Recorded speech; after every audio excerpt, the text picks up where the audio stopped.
சனாதன தர்மம் மகாபாரதம். சாதுர்மாசிய சடங்கை செய்வதற்கு தினமும் விலங்குகள் பலி கொடுக்கப்பட வேண்டும். புனித நெருப்புக்கு இறைச்சி உணவு பிடிக்கும் என்ற மொழி நம்மிடம் இருக்கிறது. வேள்விகளில் மறுபிறப்பாள அந்தணர்களால் விலங்குகள் கொல்லப்படுகின்றன. மந்திரங்களால் பாவம் அழிக்கப்பட்ட அவ்விலங்குகள் சொர்க்கத்தை அடைகின்றன. பழங்காலத்தில் புனிதமான நெருப்புக்கு இறைச்சி உணவு பிடிக்காமல் போயிருந்தால் யாருக்கும் அது உணவாகி இருக்க முடியாது. இந்த இறைச்சி உணவு சம்பந்தமாக முனிவர்களால் இவ்விதி விதிக்கப்பட்டுள்ளது.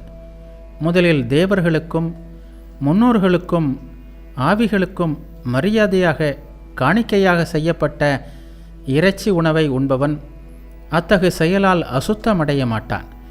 இதுவே இறைச்சி உணவு சம்பந்தமாக முனிவர்களால் விதிக்கப்பட்ட விதியாகும்.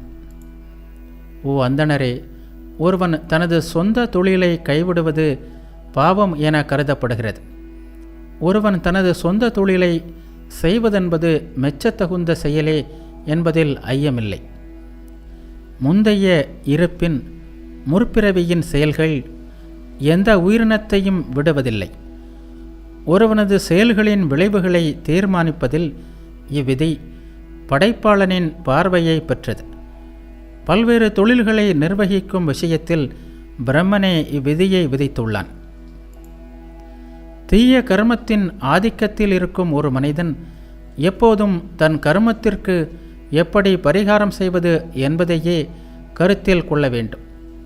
தீவினையிலிருந்து தன்னைத்தானே விடுவித்து கொண்டால் தீய கர்மம் பல்வேறு வழிகளில் ஈடு செய்யப்படும்.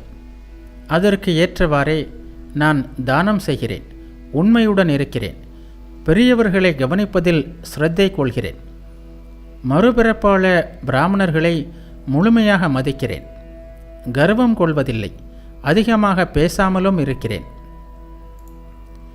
வேளாண்மை என்பது போற்றுதலுக்குரிய தொழிலாக கருதப்படுகிறது.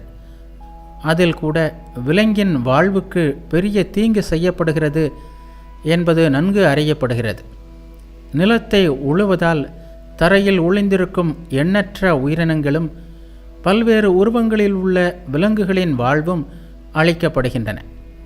இது குறித்து நீர் என்ன நினைக்கிறீர்?